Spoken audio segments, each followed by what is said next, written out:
안녕하세요 여러분, MK스입니다. 오늘은 모델 X에서 이렇게 인사를 드리네요. 여기 보시면은 저희 와퍼 옆에 이렇게 리본이 돼 있죠. 어플에서 이렇게 차량 두 개를 이용할 수 있는 것도 너무 좋은데, 다시 돌아가서 이건 제가 산 차량이 아니고 강제로 기출을 당한 차량인데, 저희 존경하는 대표님께서 이 모델 X 타고 다니면서 리본카 홍보도 하고 업무도 보고 이런 용도로 사용하라고 내주신 자동차예요. 너무나도 감사합니다. 제가 원래 지금 랩핑까지 제가 다 디자인을 해놨거든요. 원래 랩핑을 다 하고 공개하려고 했는데, 제가 디자인해 놓은 요 랩핑 디자인이 구청에 허가가 안 날 수도 있어가지고, 그렇게 되면 그냥 이 차를 반납할 생각이거든요. 랩핑까지 해서 보여드리려고 했는데 여러분들께서 먼저 궁금해하셔서 공개를 하게 됐어요. 역시 좋은 회사 다니니까 이런 기회도 있네요. 박 사장님, 오늘도 절 먹여주시고 재워주시고 리스펙!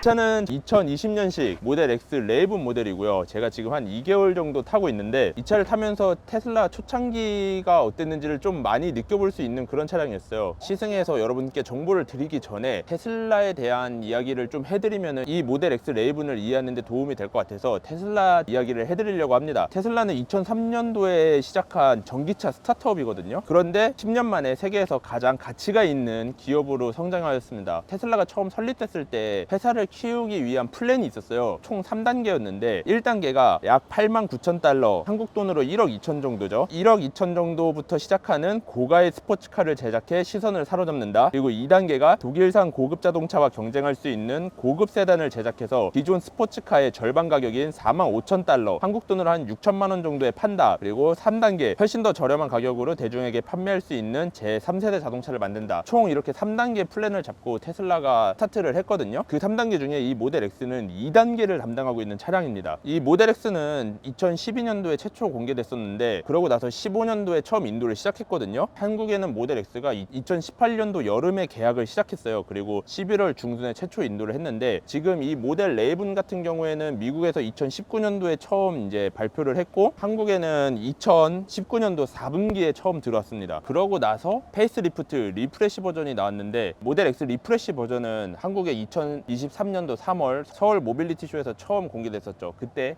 영상 여기 있으니까 가서 보시면 좋을 것 같고요. 지금까지 얘기를 종합해 보면은 모델 X는 처음 개발되고 나서 지금까지 풀 체인지가 한 번도 안 이루어진 차량이죠. 18년도에 나온 차량이 공장 안에서 수시로 개선만 거치면서 지금까지 나오고 있는 거예요.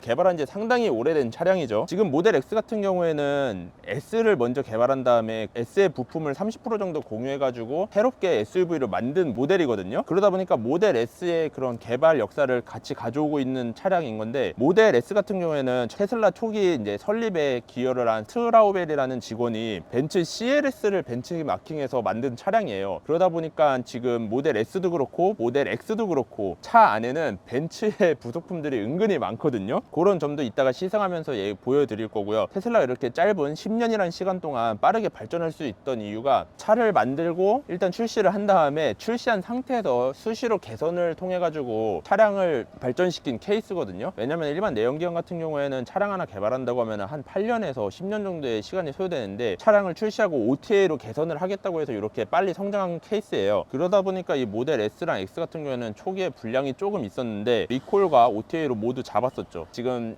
얘기하다 보니까 해가 다 졌는데, 내일 아침 출근길에 시승하면서 한번 얘기를 해드릴게요. 다음날 아침 출근길입니다. 해가 이제 막 뜨고 있어요. 모델 X 레이븐 모델 운전석에 앉아서 느껴지는 첫 느낌은 올드하다입니다. 계기판과 큰 모니터가 있어서 미래지향적인 것 같지만 이렇게 우드 패널을 사용하고 있고, 핸들의 디자인도 약간 올드한 감이 있고, 그리고 무엇보다 여기 있는 칼럼들 예전 구형 벤츠에서 쓰던 칼럼들이죠. 제가 말씀드렸다시피 2003년도에 나오던 벤츠를 약간 벤치마킹을 했어요. 컬럼이나 여기 왼쪽 아래 보이면은 오토파일럿 버튼이 벤츠의 컬럼으로 돼 있거든요. 물론 그 당시에 벤츠의 디자인이 상당히 세련됐기 때문에 지금 봐도 막 촌스럽다는 아닌데, 전체적인 느낌은 올드하다를 지울 수는 없긴 없습니다. 없습니다. 아무래도 처음 개발하고 나서 10년이나 흐른 차니까요. 이 모델 X 레이븐이 부품 변경을 살짝 걸쳐서 2000년도에 한국에 처음 들어왔다고 해도 결국은 이 차는 2003년도에 개발됐던 차량이고 미국에서는 2015년에 나온 차량이잖아요. 그런 점을 감안하고 봐야 됩니다. 이 차는 한국에서 2000년도에 나왔다고 해서 이 차가 2000년도에 출시된 차가 아니에요, 여러분. 그렇기 때문에 이 모델 X 레이븐 모델 인테리어에서 오는 그 올드함을 약간은 이해는 해 주셔야 됩니다. 이 차를 처음 개발했을 때 일로는 모델 S랑 X를 약간 이런 식으로 만들고 싶어 하지는 않았어요. 모든 거를 자기가 원하는 스타일대로 하고 싶었는데 그 당시 아무래도 테슬라가 스타트업이다 보니까 자금이 그렇게 많지 않았고 처음 공개를 하고 고객들에게 빨리 인도하기 위해서 여러 부품들을 직접 생산이 아닌 기존에 있던 부품들을 많이 가져오게 되었죠. 그런 과정에서 벤츠 차량을 벤치마킹 했기 때문에 이렇게 벤츠의 부품들이 들어가 있는 건데 그 당시에 테슬라가 벤츠를 벤치마킹한 데는 분명한 이유가 있었죠. 테슬라가 앞으로 차량을 잘 팔려면은 탑다운 방식으로 차량을 개발해서 팔 수밖에 없었어요. 2003년 5년도 이때쯤만 해도 어떤 브랜드든 전기차를 생산을 하지 않았고요. 뭐 그나마 GM EV1 하나 상용화된 차가 있었긴 한데 그것도 다 전량 회수해서 폐기를 했죠. 그 당시에 전기차가 없었기 때문에 전기차를 만드는 것 자체 비용이 상당히 높았거든요. 어우 눈부셔. 의 썬바이저는 정말 독특합니다. 위에가 통유리로 돼 있다 보니까 전기차가 생산되는 비용이 높고 저렴하게 팔 수가 없는 차다 보니까 부자들에게만 판매할 수가 있잖아요. 그러다 보니 고급 세단을 먼저 팔아야 되겠다 라는 전략은 아주 좋은 전략이었죠. 고급스러운 이미지를 만들 수도 있었고 그리고 무엇보다 2003년 5년도 당시에 미국 부자들은 슈퍼카를 여러 개를 가지고 있지만 그 슈퍼카들은 오일을 엄청나게 태우는 차량들이었잖아요. 한참 지구온난화를 일으키는 온실가스에 대해서 대중들의 이미지가 매우 안 좋았는데 그래서 부자들이 차고에 슈퍼카들이 여러 대 있지만 꼭 한 대씩 추가로 더 사는 차가 있었습니다. 바로 도요타 프리우스라는 차량인데요. 도요타 프리우스가 하이브리드 이미지를 내세워서 나는 지구를 좀 지키는 데 앞장서는 차량이다 이런 이미지를 주니까 부자들의 차고에는 페라리, 람보르기니, 맥라렌 그 옆에 도요타 프리우스가 서 있던 거예요. 그 정도로 부자들이 친환경차에 관심이 많았으니까 일론 머스크 입장에서는 만약에 내가 회사를 설립해서 판매량을 좀 잘 가져가려고 면은 고급지고 빠르고 거기에 친환경 이미지가 있는 차면 너무 좋겠다라고 생각해서 맨 처음 로드스터를 개발했던 거고 그 다음으로 바로 모델 S와 X를 개발해서 판매를 했던 거죠. 그런데 막상 모델 S와 X를 개발하다 보니까 차량의 코스트가 생각보다 많이 올라갔고 1.5억의 가격에 S와 X를 팔기 시작했는데 뭐 생각보다 반응은 좋았어요. 미국의 부자들이 처음 경험해보는 이런 빠르고 편하고 조용하고 무엇보다 친환경 이미지가 있기 때문에 부자들 사이에서 인기가 많아서 폭발적으로 팔리긴 했는데 차를 제작하는데 비용이 워낙 높다 보니까 테슬라는 이윤을 많이 낼 수가 없었죠. 그래서 계속 투자자들을 구했고 투자를 받아서 겨우겨우 유지를 하고 있었는데 그 당시 기후 문제로 각 나라에서 탄소를 얼마 정도 배출해야 된다고 제한을 정했고 그거를 이제 탄소 크레딧으로 바꿔서 각 회사마다 일정 탄소만 배출하게 했었는데 테슬라 또한 그 탄소 배출량을 배정을 받았죠. 근데 재미난 거는 테슬라는 친환경 차만 만드니까 탄소 크레딧이 남아 돌았거든요. 그래서 탄소 크레딧이 부족한 내연기관을 제작하는 회사들이 자기네들이 만드는 내연기관 차량은 팔아야 되겠고 그렇다고 해서 탄소 배출량을 무시할 수는 없고 이러다 보니까 내연기관을 만들어서 팔고 테슬라에게 탄소 크레딧을 사와서 그 탄소 배출량을 맞추는 그런 시절이 있었거든요. 테슬라가 차량으로 그렇게 이익을 크게 못 내고 있었는데 탄소 크레딧을 팔아가지고 이익을 내기 시작하니까 그때부터 테슬라의 주가가 엄청나게 빵 뜨기 시작했었죠. 그때 테슬라 주식을 샀었어야 되는데. 그래서 결론적으로는 모델 S와 X가 있었기에 지금의 테슬라가 가장 가치가 많은 기업으로 인정받을 수 있던 거고요. 그 선봉에 있던 이 모델 X를 지금 타고 있는데 보시면은 이 차 지금 소프트웨어가 V11.1, 2023.26.9. 뭐 B 어쩌고 이렇게 나오는데 거의 최신의 소프트웨어를 참여하고 있어요. 소프트웨어 업데이트 통해서 새로운 기능을 제공해주고 차량 안정화를 계속 이뤄나간다는 점이 너무 좋은 것 같아요. 스타트업으로서는 가장 효율적인 방법을 택한 것 같고요. 소프트웨어 업데이트를 뭐 1년, 2년만 잠깐만 하고 없애는 게 아니라 이렇게 3년, 4년, 5년 지난 차들도 계속 해준다는 점에서 약간 애플과 많이 닮아 있는 것 같습니다. 일론 머스크는 프리몬트 공장을 사들이고 프리몬트 공장에서 잠을 자고 완전히 그냥 공장에서 생활을 했죠. 그러면서 공장에서 생기는 문제들을 바로바로 개선을 하면서 차량을 만들었는데요. 그러다 보니까 이 모델 X에도 독특한 점이 있습니다. 제가 알기로는 이 모델 X 레이븐 정도 됐을 때는 FSD 하드웨어 2.5나 3.0이 들어간다고 했을 때였거든요. 근데 이 차는 하드웨어 2.0이 들어간 것 같아요. 그 이유가 실내캠이 없어요. 실내캠은 하드웨어 2.5 이상부터 생겼거든요. 하드웨어 2.5를 택하고 실내캠만 뺀 건지 아니면 하드웨어 2.0이 선택돼서 들어가 있는지는 정확하게는 모르겠지만 일단은 실내캠이 없어요. 세상에 알려진 정보와 실제 차량에 들어가 있는 부속품이 다르다는 거는 뭐 소비자 입장에서는 나쁠 수도 있고 좋을 수도 있는 참 재미있는 제작 방식인 것 같아요. 요즘도 그러잖아요. 차량을 주문을 했는데 뭐 알뜰벌리디에 러기지 스크린이 들어가나요 안 들어가나요, 안개등이 들어가나요 안 들어가나요, 그런 말이 나오잖아요. 월요일 아침 길 너무 막히네. 일찍 나왔으니까 다행이지 이거. 이렇게 막히는 길에서 한번 오토파일럿을 사용해 보도록 하겠습니다. 이 모델 X 같은 경우에는 오토파일럿이 핸들에 있거나 컬럼으로 작동하는 게 아니라 옆에 따로 이렇게 당겨서 걸면은 차간거리도 이렇게 돌려서 지정하거든요. 옆에 지금 나오는 차들과 하드웨어적으로는 다르지만 기술적으로는 거의 비슷하게 구현을 해주고 있습니다. 근데 지금 이 오토파일럿이 작동되는 걸 보면은 FSD 하드웨어가 2.0인 것 같기는 해요. 지금도 이렇게 저속에서 오타가 엄청나게 많이 일어나죠. 역광인 상황이어서 그럴 수도 있는데 지금 나오는 애들은 역광에서도 강하니까 지금 나오는 애들보다는 완성도가 살짝 떨어지는 것 같은데, 또 재미난 점은 고속으로 달리고 있을 때 앞차가 완전히 정지해 있잖아요. 갑자기 정체로 인해서 발견하고 브레이크를 밟는 속도가 조금 더 느립니다. 이 차를 처음 구매했던 분이 FSD까지 구매를 했으면은 그 당시에 한 250만원 정도의 돈만 추가로 내면은 FSD 3.0으로 업그레이드 해주는 네트로핏을 해줬었는데 FSD를 구매하지 않은 차다 보니까 FSD 3.0 하드웨어로 바꾸지 않은 상태로 중고시장에 내놓으신 것 같은데, 이 차는 모델 X 레이븐이 맨 처음 계약을 열었을 때 계약을 하시고 맨 처음으로 받은 모델 X 레이븐 모델인 것 같아요.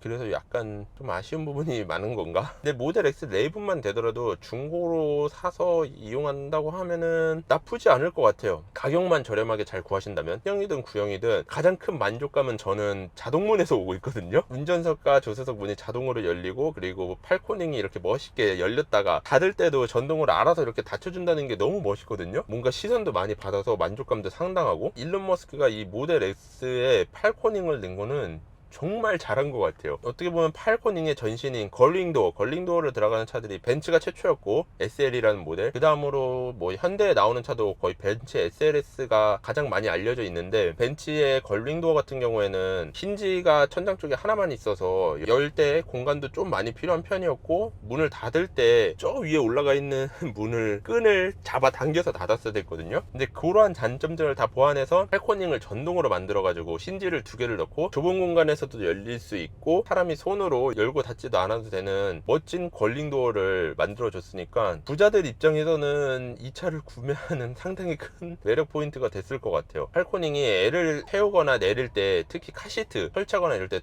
정말 편하거든요. 옆문이 활짝 개방되니까 사람이 허리를 굽히지도 않고 차량에 아이를 태울 수 있어서 너무 좋아요. 그리고 아이들도 상당히 좋아하고, 차는 승차감도 좋습니다. 레이븐부터는 어댑티브 에어 서스펜션이 들어가 있어서 모든 가족들이 할 수 있는 부드러운 세팅도 가능하고, 아빠 혼자서 운전의 재미를 즐길 수 있는 단단하고 스포티한 성향의 서스펜션으로도 바꿀 수 있기 때문에 이 차는 정말 가족용으로 좋은 것 같아요. 그리고 전기차의 장점이죠. 조용히 달리고 싶을 때는 조용하고 부드럽게 달릴 수도 있고, 달리고 싶을 때는 후반부터 나오는 강한 토크로 아주 스포티한 주행까지 가능하잖아요. 그러니까 이 차는 애가 2이나 3 정도 있는 아버님한테 딱 좋은 차 같아요. 근데 이렇게 좋은 모델 X 레이븐도 약간의 아쉬운 점은 있습니다. 제가 그렇게 개방감도 좋고 뭐 사용감도 좋다는 팔코닝이 잡소리가 자주 발생하는 편인 것 같아요. 이 차량 같은 경우에도 팔코닝에서 잡소리가 엄청 심해서 바로 테슬라 센터에 가서 정비를 받아서 잡은 상태이고요. 카페나 뭐 실사용자들 리뷰를 이렇게 좀 많이 찾아서 보면은 핸들을 좀 많이 꺾었을 때 뭔가 보각보각 거리는 그런 소리가 많이 나서 센터를 많이들 찾아가시더라고요. 그런 고질병이 있는 것 같아요. 지금 오늘은 제가 이렇게 막히는 도로 16.6km를 탔는데 40분이 걸렸고 전비는 190W/km가 나오고 있습니다. 환산해보면 약 5.2km/kWh의 전비를 보여주고 있어요. 이 차의 공인 전비도 3점 후반대인데 5대가 나온다는 거는 정말 잘 나오고 있죠. 물론 지금 전비의 계절이니까 뭐 잘 나오겠지 이렇게 생각할 수도 있는데, 전비의 계절이 오기 전에 여름에도 5km대는 좀 나왔었거든요. 이 차 총 5만 킬로 정도 뛴 차인데 52,994km를 뛰면서 1,419kWh를 사용했고 평균 에너지는 197W/km를 보여주고 있어요. 이 차가 출고되고 나서부터의 전체 전비가 환산해보면 5.1kW/kmh죠.